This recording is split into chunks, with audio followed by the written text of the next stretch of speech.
Что движет создателями гиперкаров, когда они стремятся преодолеть новые рубежи скорости? Ответ прост. Жажда рекордов и признания. Сегодня этот азарт превратился в масштабную гонку технологий, где на карту поставлены миллионы долларов, престиж компаний и само будущее автомобильной инженерии. SSC Tuatara, Bugatti Chiron Supersport, Koenigsegg Jesko. Их имена звучат как боевые кличи в мире скорости. Эти машины не просто едут быстро, они штурмуют физические и технические пределы. Рекорд Туатара в пустыне Невады, когда автомобиль достиг отметки в 382 мили в час, стал настоящим шоком для всей индустрии. Каждый новый результат требует полной переработки двигателя, аэродинамики, шасси и всей логики работы систем. Гиперкары строятся вручную, с ювелирной точностью, с использованием технологий, пришедших из авиации и космоса. Это не просто машины, это подвижные лаборатории на грани возможного, каждую из которых создают годами. Чтобы достичь таких скоростей, инженеры учитывают все: сопротивление воздуха, температуру нагрева, вибрации, надежность шин, особенности трассы, углы обтекания и даже поведение водителя. На скоростях свыше 300 миль в час воздух становится плотной стеной, которую нужно прорезать, а не таранить. Любая ошибка фатальна. Но все равно страсть к рекордам не гаснет. Мир ждет новую цифру, которая превзойдет все, что было. И попытки уже начались.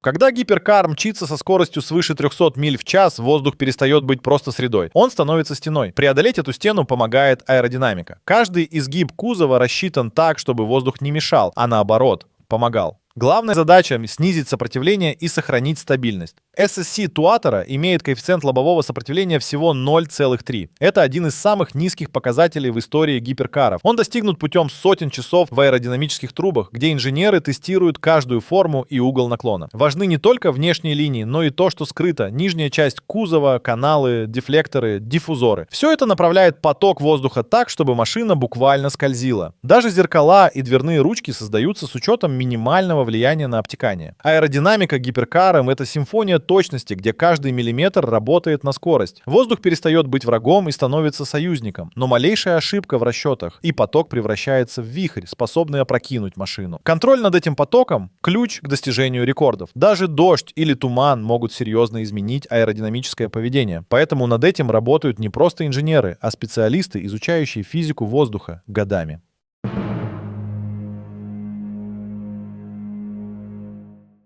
Мотор гиперкара — это сердце, но из чего построено его тело? Материалы решают все. Чтобы автомобиль мог выдерживать огромные нагрузки, но при этом оставался легким, инженеры применяют технологии, пришедшие из авиации и даже космоса. Первое и главное — углеродное волокно. Оно легкое, но прочнее стали. Из него делают монококи, кузовные панели, элементы шасси. Каждый слой выкладывается вручную, затем запекается в автоклаве. Получившаяся структура способна выдержать удары и деформации, но при этом почти невесома. Второй ключевой материал — титан.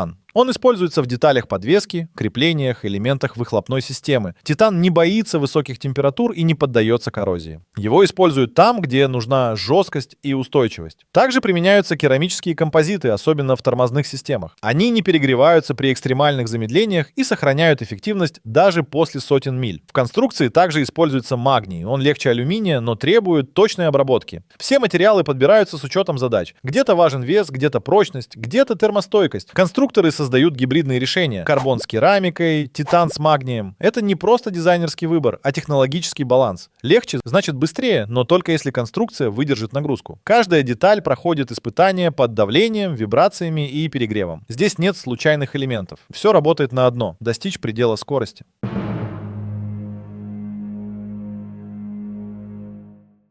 Скорость — это жар. При разгоне до 300 миль в час температура в двигателе и трансмиссии поднимается до критических значений. Если не справиться с перегревом, система просто расплавится. Именно поэтому охлаждение — не менее важный элемент, чем мотор или аэродинамика. Гиперкары оснащаются многоконтурными системами охлаждения. Один контур обслуживает двигатель, другой — коробку передач, третий — интеркулеры. Для этого используют радиаторы, расположенные в наиболее обдуваемых зонах кузова. Они отводят тепло, а специальные каналы направляют воздух внутрь, через жалюзи и воздухозаборники. Жидкости проходят через теплообменники и сбрасывают излишнее тепло. Однако просто радиаторов мало. Чем выше мощность, тем сложнее справляться с температурой. В современных гиперкарах применяются электрические насосы, активные вентиляторы, термостатические клапаны. Некоторые модели, как Bugatti Chiron, имеют более 10 радиаторов. Это не излишество, а необходимость. Даже тормоза требуют охлаждения. Керамика выдерживает жар, но при нагрузке температура приближается к опасной грани. Если перегреть тормозной диск, он теряет эффективность, поэтому к ним подводят отдельные потоки воздуха. Температура газов в турбине может достигать 1500 градусов по Фаренгейту. Керамическая изоляция и теплозащитные экраны защищают остальные узлы. Каждая секунда на высокой скорости — это борьба с перегревом. Выигрывает тот, кто умеет остудить металл быстрее всех.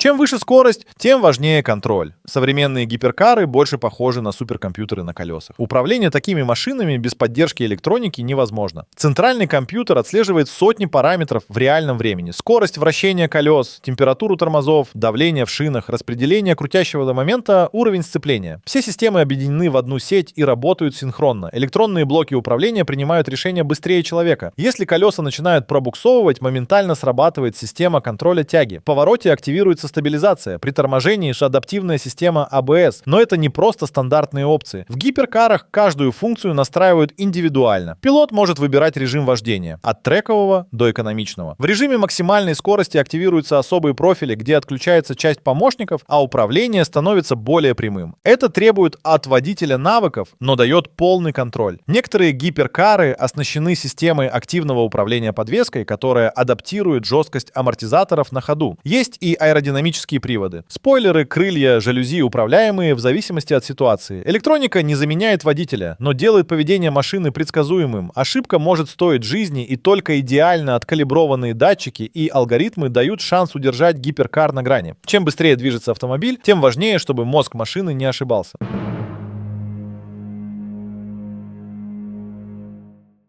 Огромная мощность двигателя бесполезна, если ее нельзя эффективно передать на колеса. Именно за это отвечает трансмиссия. В гиперкарах она должна справляться с чудовищным крутящим моментом и при этом работать быстро, точно и надежно. Обычные коробки передач здесь не подходят. Чаще всего используются роботизированные трансмиссии с двойным сцеплением. Они переключаются за доли секунды, не прерывая подачу мощности. Это позволяет удерживать ускорение даже при смене передачи. Материалы для трансмиссии подбираются с учетом перегрузок и тепловых нагрузок. Часто применяются карбоновые валы и титановая обвязка. Особую роль играет система распределения тяги. Многие гиперкары используют полный привод, где электроника решает, сколько момента отправить на каждую ось. При старте большее усилие уходит назад, при выходе из поворота — вперед. В некоторых моделях трансмиссия адаптируется под стиль вождения, анализируя телеметрию в реальном времени. Все это необходимо, чтобы не только набрать скорость, но и сохранить контроль. Нагрузка на трансмиссию колоссальна. Если механизмы не отбалансированы, возникает пробуксовка, рывки, перегрев. Ошибки ведут к разрушению шестерен. Вот почему системы смазки и охлаждения здесь столь важны. Масло циркулирует под давлением, а сами агрегаты часто заключены в карбоновые кожухи. Современная трансмиссия — это уже не просто мост между мотором и колесами. Это активный участник, который определяет судьбу каждой гонки на миллисекунды.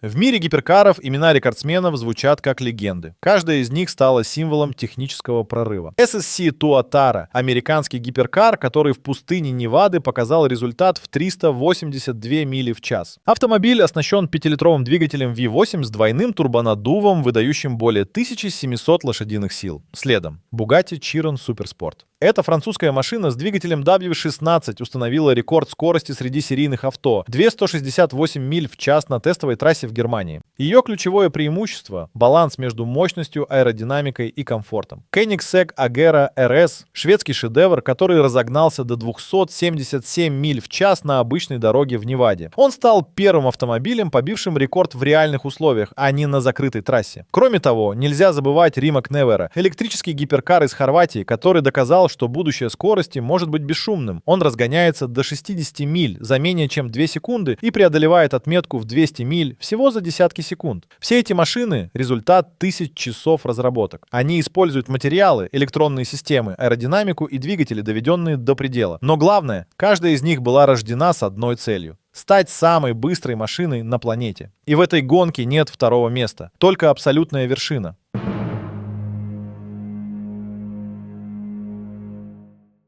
Будущее гиперкаров уже на горизонте. Конструкторы со всего мира работают над новыми машинами, способными преодолеть все, что казалось невозможным. Одна из ключевых тенденций — гибридные и электрические установки. Rimac уже показал, что молниеносный разгон возможен без капли топлива. Следующие шаги — повышение энергоэффективности и снижение массы аккумуляторов. Новые материалы от графеновых батарей до структурных компонентов позволяют создавать более легкие и мощные машины. Еще одна тенденция — активная аэродинамика нового поколения. В будущем спойлеры и заслонки будут не просто двигаться, а подстраиваться под поток воздуха в реальном времени с помощью ИИ. Также развивается система адаптивного управления. Компьютер будет не только анализировать, но и предсказывать поведение машины. Испытания уже ведутся. Производители работают над гиперкарами, способными разгоняться до 400 миль в час. Пока это теоретический предел, но границы постоянно сдвигаются. Важнейшая задача — сделать такую скорость не просто достижимой, но безопасной. Проектируются новые шины, материалы, охлаждение. С каждым годом гиперкары становятся не просто быстрее, а умнее. Они уже сейчас умеют адаптироваться к трассе, учитывать температуру, ветер, покрытие. Следующее поколение будет способно обучаться и менять настройки в реальном времени. Скорость будущего — это синтез человека и машины, и этот союз только начинает набирать обороты.